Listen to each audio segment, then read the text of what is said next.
Assalamualaikum warahmatullahi wabarakatuh. Selamat pagi anak-anakku yang solih-solihah. Jumpa lagi dengan Bu Guru. Hari ini kita akan belajar pelajaran fikih, yaitu tentang sholat Idain yang kedua. Apa nak? Sholat Idul Adha. Nah, sholat Idain yang pertama kemarin sudah diterangkan Bu Guru, yaitu tentang sholat Idul Fitri. Sekarang Bu Guru akan membahas sholat Idain yang kedua, Idul Adha. Yang pertama, Bu Guru akan menjelaskan tentang pengertian Idul Adha. Menurut bahasa, Id artinya kembali, sedangkan Adha artinya menyembelih. Jadi Idul Adha artinya kembali menyembelih.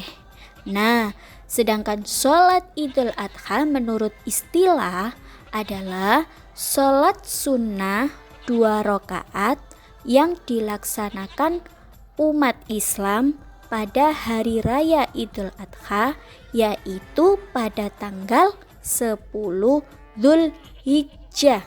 Ingat-ingat ya nak, sholat Idul Adha itu dilaksanakan pada tanggal 10 Dzulhijjah. Nah, sholat sunnah Idul Adha ini diisyaratkan pada tahun pertama hijrahnya Rasulullah Shallallahu Alaihi Wasallam. Sholat Id ini senantiasa dikaitkan dengan penyembelihan hewan kurban, baik sapi, kambing, kerbau maupun unta, yang dilaksanakan selama 4 hari, yaitu pada tanggal berapa nak? 10, 11, 12, 13 Dzulhijjah, atau juga disebut dengan hari tasyrik. Jadi hari tasyrik itu bertepatan pada tanggal 10, 11, 12, 13 Dzulhijjah.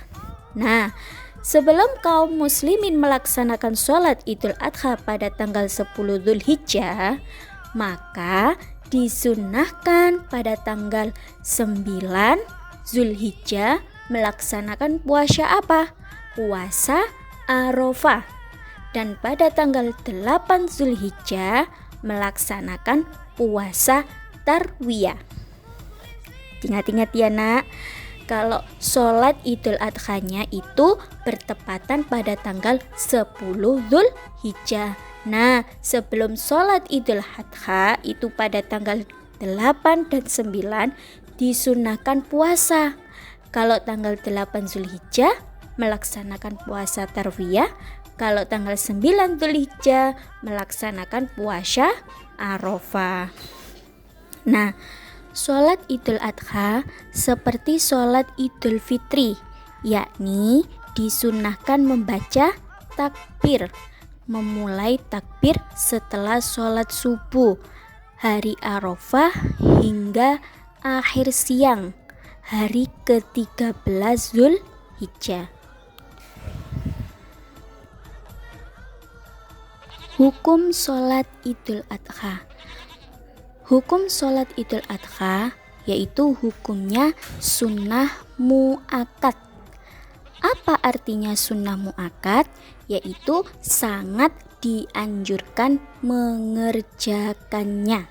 Ya, ingat-ingat ya nak, hukum sholat Idul Adha yaitu sunnah mu'akkad.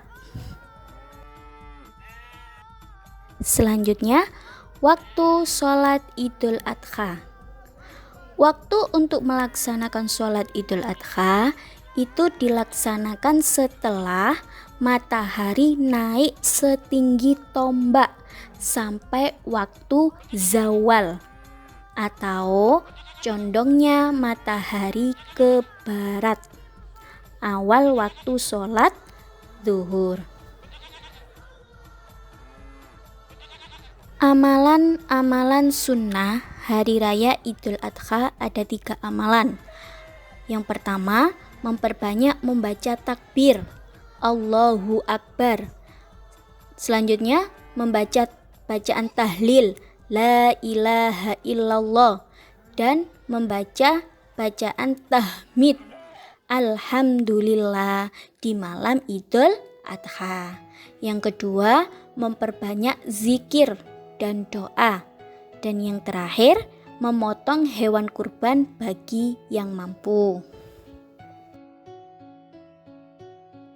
Adapun tata cara sholat Idul Adha, yang pertama, sholat Idul Adha dilakukan sebanyak 2 rakaat. Yang kedua, rakaat pertama dimulai seperti sholat lainnya dengan membaca takbiratul ihram. Lalu disusul dengan takbir Allahu Akbar sebanyak 7 kali.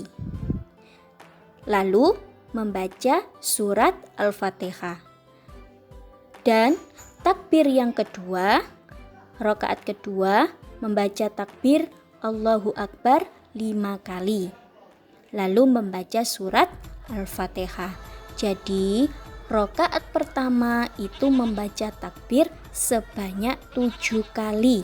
Rakaat kedua membaca takbir 5 kali. Lalu membaca surat Al-Fatihah. Selanjutnya yang ketiga, membaca tahlil, La ilaha illallah. Membaca takbir, Allahu Akbar. Dan membaca tahmid, Alhamdulillah. Yang keempat, kebanyakan ulama menyatakan bahwa orang yang menjadi imam sholat id itu membaca surat Al-Fatihah. Disunahkan membaca surat Al-A'la. Jadi rakaat pertama selesai membaca surat Al-Fatihah itu membaca surat Al-A'la. Sedangkan pada rakaat kedua itu membaca surat Al-Ghasyiyah. Tata cara yang kelima, takbir, Al-Fatihah dan surat yang dibaca setelah surat Al-Fatihah itu dibaca dengan cara jar, jelas, keras, atau terang. Yang keenam, disunahkan menyampaikan 2 khutbah. Yang ketujuh, isi khutbah hendaknya berkenan dengan hukum-hukum tentang hukum-hukum mengenai ubudiyah. Yang kedelapan, disunahkan pula mengawali khutbah dengan membaca takbir sebanyak 9 kali pada khutbah pertama dan pada khutbah kedua membaca sebanyak 7 kali. Ingat-ingat ya nak, kalau khutbah pertama itu membacanya sebanyak 9 kali. Kalau khutbah kedua itu membaca takbirnya sebanyak 7 kali. Ya, itu adalah tata cara sholat Idul Adha.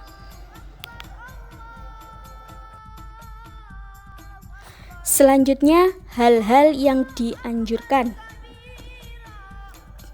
sebelum sholat Idul Adha.